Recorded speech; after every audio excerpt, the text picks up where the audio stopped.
Remove the Paingone Plus from its packaging.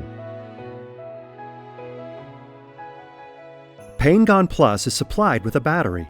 To insert it into the device, start by removing the orange battery cover by twisting gently in a counterclockwise direction. Insert the battery with the positive tip going in first. Replace the battery cover, twisting gently in a clockwise direction until it is secured.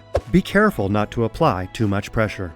Hold Paingone Plus firmly in your hand. It's crucial that your hand makes contact with the metal ring, otherwise the device will not function correctly. Place the tip of Paingone Plus on the painful area. Now, press and hold the activating button. As long as the button is pressed down, Paingone Plus will deliver controlled electrical pulses. These pulses activate the body's natural pain relief mechanisms. To treat larger areas of pain, you can move the Paingone Plus as you hold down the button. After 30 seconds, release the activating button. Treatment is now complete.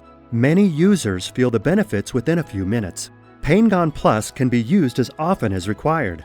If pain returns, simply reapply following the previous steps. Paingone.